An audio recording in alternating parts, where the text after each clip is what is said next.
Our mission at SD Bullion is clear: the lowest cost gold and silver available online. While we do not have pretty blue boxes, free shipping, 4% credit card fees, or glamorous gold and silver infomercials, SD Bullion has the lowest prices that may save you hundreds on your next order. So before you make your next investment, do the math and join the over 15,000 new customers who have recently made the switch to SD Bullion.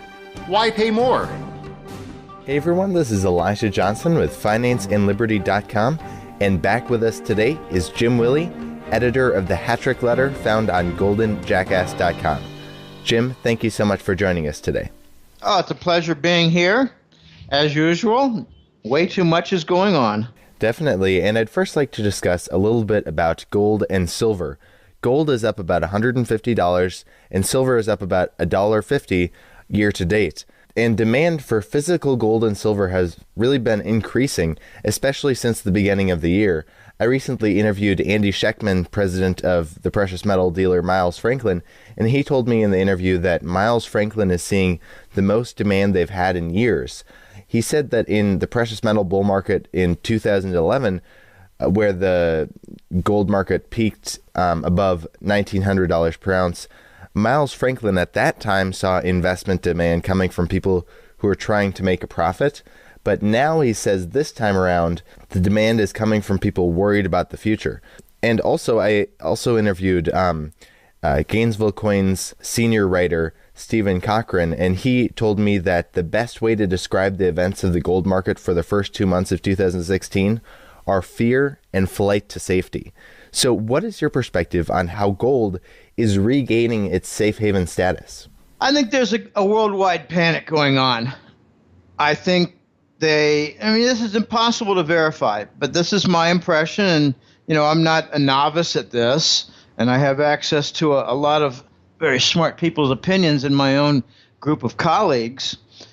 But it looks to me like a worldwide panic has begun, and it began pretty much with the new year, right away out of the gate in January.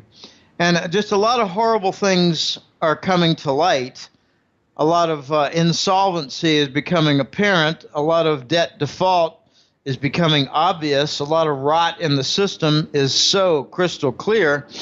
But from a technical analysis perspective, which means looking at the charts and looking at patterns, gold has a massive move off a long-term bottom. I think it's like a triple bottom that you can identify. And now the jump, moving up. Usually there's resistance at a critical moving average series. You bounce off the bottom and then you just don't make it past some particular moving average that offers resistance. And this time we jumped way past the 200-day moving average, like 100 points higher, and way past the 50-week moving average, I think about 90 points higher. This is a major bullish reversal. So, in another perspective, gold is showing tremendous relative strength compared to, say, the stock market, the oil market, the junk bond market, and a whole lot of other things. The only thing that is looking equally good is the treasury bonds, which I regard to be a black hole. It's a black hole. The treasury bond's a black hole. It's attracting capital across the world. Countries are having problems with their stock market, so money goes into the treasury bonds. Countries are having problems with their currency, so investors are moving out of their own domestic currency and into treasury bonds. It's a black hole. It's not a good investment. It's a black hole. It's attracting global capital in a climax event that's going to result in the vanishing of the dollar.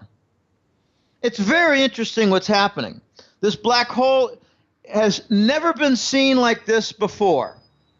You have trouble in all kinds of asset classes, in all continents, and lots of economic justification for the problems, and money's moving into the supposed safe haven, where I think some of it is going to be lost, maybe more than a little bit. So We could talk for an hour about the treasury bond black hole, but I'd rather not discuss that today because we got some really good things lined up.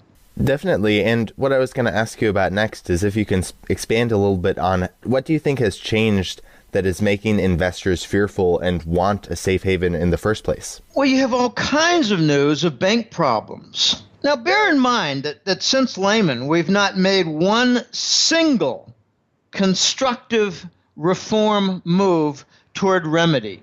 Not one single move. The move to 0%, that was to enable Wall Street to make money on a carry trade, bond carry trade. That was to make free the money in the interest rate swap derivative machinery so they could have artificial treasury bond demand when no one's buying treasury bonds. This black hole is fed by 0% and the derivative machinery, multi-trillion-dollar derivative machinery. Okay, so they're seeing the bank problems. They're hearing about threats of bail-ins. They're hearing about negative interest rates. These are not normal things. It's much worse. You're getting finally what I forecasted in. I gave about 4 different interviews during Christmas holidays, and each one I outlined and described with some degree of detail how the expiration of the oil hedges would happen in January, February, and March. And you're going to see a lot of energy firms fall and their banking partners realize tremendous losses. Well, it's happening now. But people are also noticing the shipping distress. I think there's actually an unspoken global strike now where shippers refuse to accept treasury bills. I don't mean shippers. The people who lease the ships, the people who use the ships to ship products like containers, they're refusing to accept treasury bills in payment, so the ships don't go anywhere. The people are also seeing tremendous amounts of job cuts amidst this bullshit sluggish recovery. I mean, it's like there's a law. You must describe the sluggish recovery. No, fear is growing. Okay, you have leaking information about new currency systems. You have the RMB usage, Chinese currency, much more for trade payments. You're seeing bypasses of the U.S. dollar, like Russia and China are not using the dollar anymore for any of their oil trade. You have Iran coming on saying they want only euros, which is exactly what Saddam Hussein did that earned him an invasion. I think people who are a little bit smarter are noticing that QE, the monetary policy, is not working. It wasn't designed to work. It was put on in 2012 to cover the treasury bonds, absent demand, to cover the U.S. government debt that no one wanted to buy. It wasn't to solve the systemic problem. It was a patch to make sure that the U.S. government didn't default on its debt.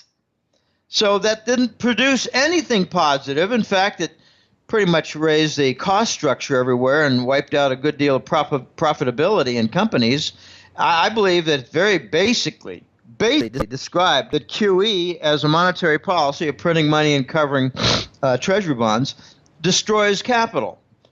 By eradicating the profit margin, increasing costs, it puts equipment out of business and takes it offline. I mean, everything that the Euro Central Bank has done with its gadgets and all of its different, it's got its own little alphabet soup of junk facilities. They're not working. The sanctions against Russia, they're not working. They're about to be reversed. You got all this war going on in Syria and Ukraine, and people are beginning to wonder, what is the United States policy all about except war?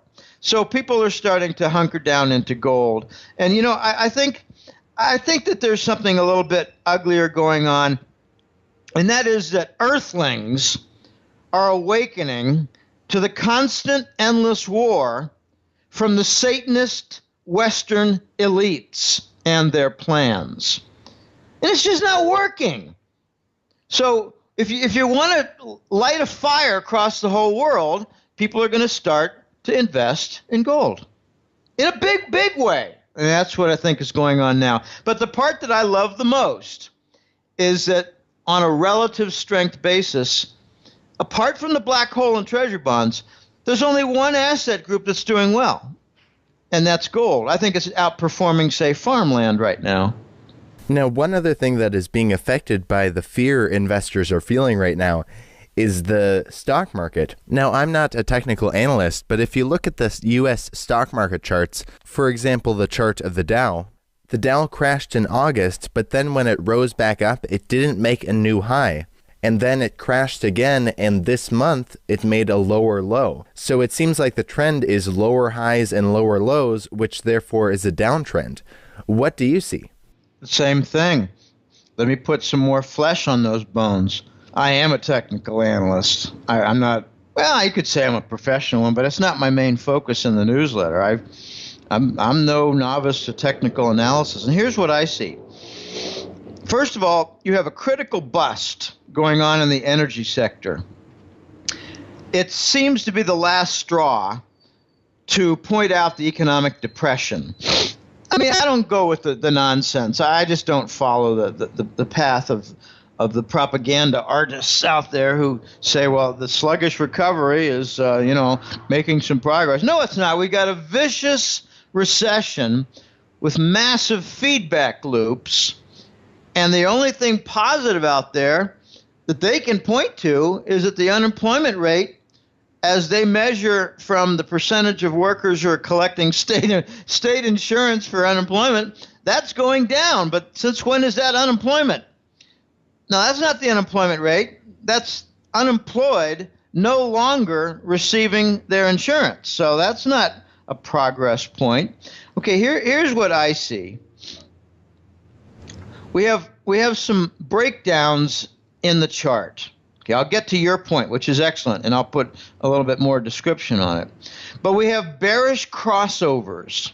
Okay, when a 200-day moving average gets crossed by the 50-day moving average, which is more volatile up and down, if it's averaging only 50 days, it's less stable than averaging 200 days. So the 50-day moving average crossed over and went down. Oh, that's very bearish. Very bearish. And you saw something similar with the weekly chart. You also had a retest top failure. Okay, what I mean by that, as you were describing, we came down off a top several months ago, but when we tried to continue up and go beyond it, we failed. Exactly when the bearish moving average crossovers were taking place. But here's where that retest failure looked even worse. It had higher volume than the most recent top. That's very significant.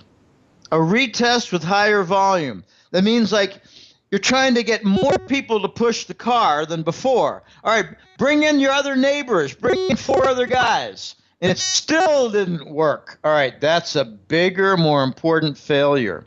So we've had important changes since January.